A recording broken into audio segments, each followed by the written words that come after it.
Pelarian pelaku penipuan iPhone si kembar Rihanna Rihani akhirnya berakhir. Selasa pagi, keduanya ditangkap Polda Metro Jaya di sebuah apartemen di Serpong, Tangerang Selatan. Keduanya pun langsung dibawa ke Polda Metro Jaya dan menjalani pemeriksaan.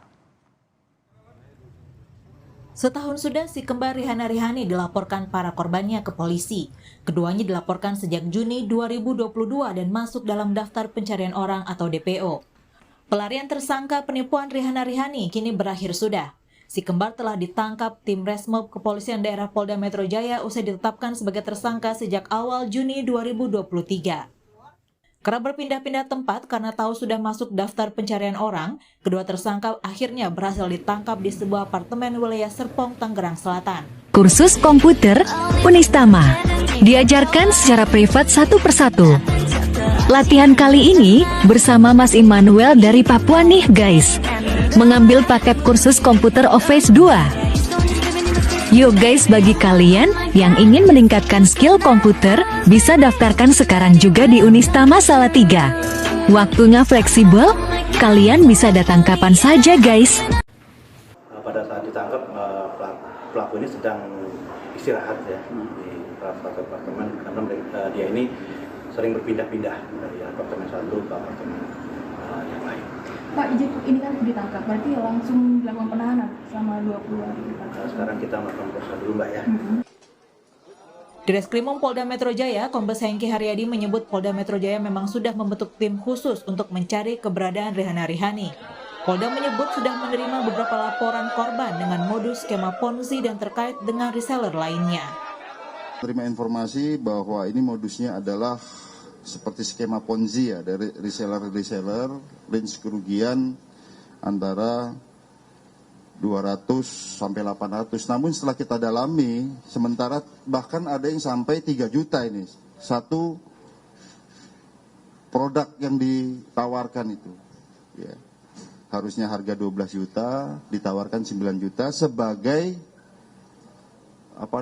bujuk rayu, akal muslihat, rangkaian perkataan-perkataan bohong sehingga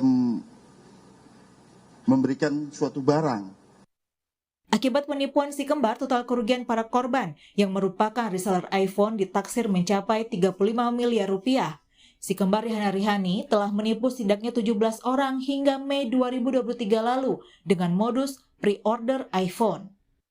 Setiap reseller bisa mendapat potongan harga hingga Rp500.000 per unit. Korban diharuskan membayar penuh, namun barang yang dipesan dijanjikan tiba dalam waktu 2 pekan. Kasus penipuan ini sudah dilaporkan ke Polres Jakarta Selatan sejak Juni 2022. Akibat banyaknya laporan dari korban, Polda Metro Jaya mengambil alih kasus penipuan ini. Dia hanya jual beli iPhone ya, maksudnya bukan investasi. Jadi saya cuma cari tahu kenapa bisa murah dan dari mana asal barangnya. Karena kan saya tahu takutnya itu black market ya. Jadi saya hanya mencari tahu barang ini benar nggak, garansi resmi atau tidak gitu kan, asal mulanya dari mana gitu.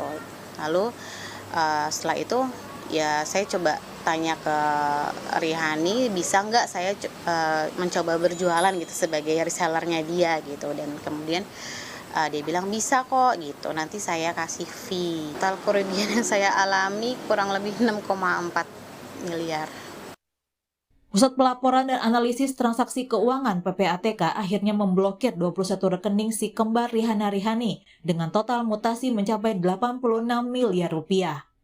Humas PPATK Nasir Kongah menegaskan rekening yang diblokir mencapai 86 miliar rupiah sudah menjadi atensi dari penyidik. PPATK sudah memblokir beberapa rekening terkait si duo kembar ya, tersangka pelaku penipuan iPhone. Dan terus kita berkoordinasi dengan penyidik. Sampai saat ini PPATK sudah memblokir dari rekening yang ada itu senilai 86 miliar. Catatan kejahatan si kembar ternyata tak hanya soal penipuan pre-order iPhone. Rihanna dan Rihani juga dilaporkan atas kasus penggelapan mobil rental. Si kembar telah dilaporkan membawa kabur mobil rental selama 6 bulan terakhir. Kini, usai berhasil ditangkap, para korban pun berharap kasus ini segera dituntaskan. Berdasarkan Undang-Undang Nomor 7 Tahun 2014 tentang perdagangan, sanksi pidana untuk kasus penipuan yang terjadi akibat transaksi online bisa mencapai 12 tahun penjara. Tim Liputan Kompas TV. Bagaimana kriminolog melihat kasus penipuan pre-order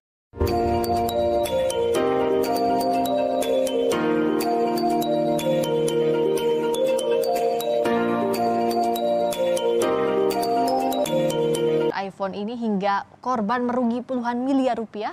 Kita bahas bersama kriminolog UI Adrianus Meliala. Selamat malam Pak Adrianus. Selamat malam, Mbak. Kalau kita lihat dari awal kasus ini ada begitu, butuh waktu kurang lebih setahun akhirnya polisi bisa menetapkan tersangka sampai akhirnya menangkap Rihana Rihani dari laporan-laporan para korban. Ini apa yang jadi sebab kalau Anda lihat? Kelihatannya tidak banyak yang mengadu ya. Hanya satu ya, siapa namanya, Diki kalau saya tidak salah. Juga kemudian lalu Diki kemudian malah ditetapkan sebagai tersangka. Iya.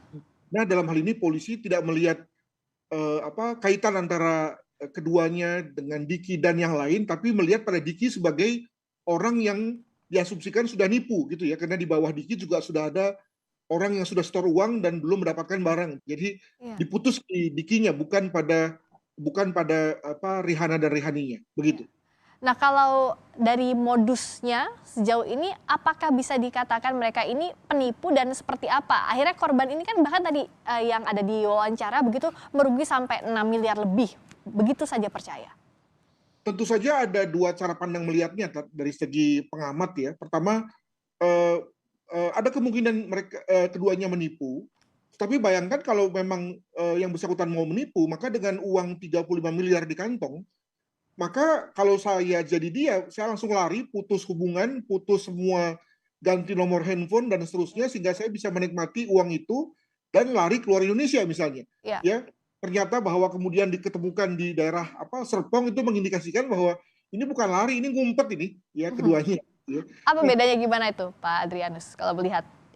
Maka yang mungkin adalah sebetulnya bukan nipu, tetapi yang bersangkutan itu kebanyakan order, ya, kebanyakan dapat pesanan, tapi kemudian dia tidak mendapatkan pasokan dari pihak yang dianggapnya atau yang dijanjikannya sebagai agen tunggalnya, ya. Jadi dia misalnya dapat 1.000 pesanan, sudah masuk pula uangnya, tapi kemudian tidak dapat barang. Nah, maka kemudian mereka mungkin bingung bagaimana mencari barang itu. Nah, tidak buru-buru mengembalikan uangnya. Mungkin karena kalau dikembalikan uangnya tidak lagi dipercaya, tidak lagi dianggap bonafit, maka kemudian dia tahan dulu, dia cari barang, tapi kemudian lalu dianggap menipu. Mungkin begitu. Dan ada pengakuan beberapa korban begitu beli beberapa barang dalam jumlah kecil, lancar begitu ditawari reseller, akhirnya mau tahu-taunya seperti ini. Nah, kalau korban merupakan reseller gitu statusnya, sementara dia juga sudah menjanjikan ke pembeli lainnya, mereka bisa dikategorikan juga sama pelaku atau tidak? Padahal kan posisinya korban begitu, tapi ada orang lain juga yang dirugikan karena ini. Makanya saya setuju dengan perkataan siapa itu yang mengatakan bahwa seyogianya polisi melihat ini sebagai keseluruhan, bukan dari parsial demi parsial yang lalu ujung-ujungnya menjadikan korban sebagai pelaku. Sebagaimana tadi misalnya pada Mbak yang diwawancara ini, tentu kalau itu dilihat sebagai parsial, maka dia adalah pelaku kan. Dia sudah mengumpulkan uang dari 1.000 orang begitu, tapi kemudian barangnya nggak ada. Nah, dari mana barangnya? Wong dia juga mengharapkan dari kedua kembar ini kan. Jadi maka seyogianya memang dilihat secara keseluruhan agar kemudian keadilan lalu kemudian terlihat di situ. Gitu. Jadi bisa ada kemungkinan pihak lain selain si kembar dalam kasus ini, karena kalau kita lihat nilai transaksinya sangat besar, yang sudah terlibat pun juga besar jumlahnya. Masalahnya kan begini, kelihatan orang-orang ini atau pihak yang terlibat itu memang melihat marginnya besar ya. Jadi ada kemungkinan misalnya dari setiap handphone yang terjual itu marginnya 500.000. Bayangkan bisnis mana yang sekali jual barang 500.000 lebih ya kan? Maka alhasil kemudian dengan mudah Mbak yang tadi di wawancara itu kemudian mengumpulkan 1.000 orang yang mau beli gitu ya. Dan bisa dibayangkan berapa untung yang akan dia dapat. Nah, itulah yang kemudian dia sudah setorkan, bermimpi akan dapat margin besar, ternyata barangnya nggak ada.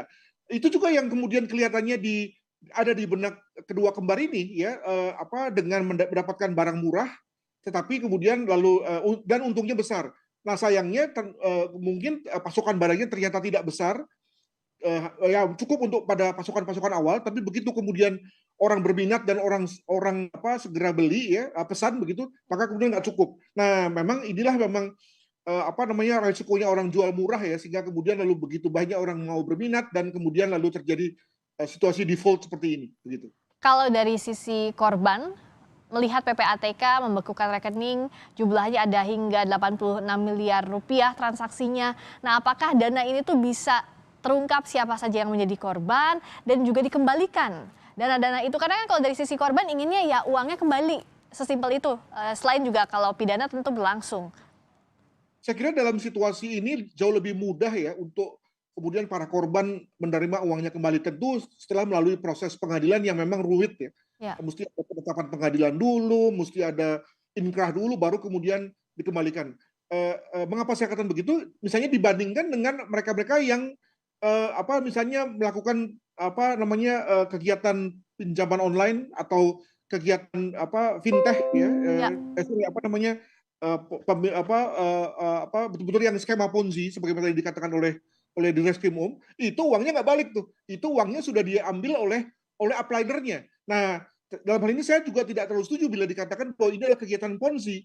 Kenapa? Karena sebetulnya tidak ada kewajiban bagi misalnya orang di bawahnya mbak yang kedua kembar ini itu untuk mencari. Dia mencari karena memang dia mengharapkan mendapat keuntungan. Jadi beda dengan konteks ponzi pada umumnya gitu. Kalau ponzi kan cari di bawahnya lainnya, downline-nya seperti itu ya Pak Adrianus ya. Kalau ini berbeda kasus. Tapi kalau yang Pak Adrianus lihat sebenarnya apakah mereka ini bisa dikatakan amatir atau seperti apa? Karena tapi kan sulit juga ditangkapnya begitu. Tapi dari sisinya korban kok lama sekali begitu. Kenapa tidak bisa dikembalikan, tidak bisa ditrace sejak awal gitu. Apa yang jadi kendala sebenarnya dalam kasus ini kalau Pak Adrianus lihat? Ya tentu karena hukum kan butuh kepastian ya, jadi memang dari segi si korban yang sudah store uang, maka berpikir singkat saja, ya saya sudah store uang, ada nama saya, ada rekening saya, kembalikan dong. Dari segi hukum kan nggak bisa begitu, hukum harus pasti betul, dan untuk mendapatkan kepastian itu harus melalui proses peradilan yang berliku sebetulnya. Jadi ada beda antara harapan dan kenyataannya dalam hal ini. Itu yang pertama. Yang kedua, inilah memang repotnya kalau yang berjanji untuk menjual barang itu adalah mereka yang juga berada dalam situasi secondary atau intermediary. Lainnya kalau misalnya Rihani ini adalah si pemegang merek itu sendiri, atau dengan kata lain dia adalah importirnya, sehingga dia tahu berapa uangnya, berapa barang yang dia punya, misalnya 5.000 gitu ya. Maka 5.000 itulah yang dia jual. Nah sebenarnya kan pada konteks ini kan si Rihani ini juga dapat dari orang lain nih, sehingga dia tidak tahu berapa sebetulnya pasokan yang ada. Di bawahnya itu sudah ada orang yang begitu antusias ya, sehingga lalu kemudian nggak tercukupi lagi. Nah, dilalah uang sudah masuk dan dia sendiri pun juga tidak buru-buru mengembalikan uangnya. Nah, di sini lalu kemudian ada soal di mana dicurigai bahwa dia memang ingin menggelapkan uang itu, dia mau putar gitu ya untuk kemudian bisa mengembalikan dengan cara gali lubang tutup lubang begitu. Nah, tapi yang jelas harus dilihat secara komprehensif dan diselesaikan tuntas begitu ya Pak Adrianus ya.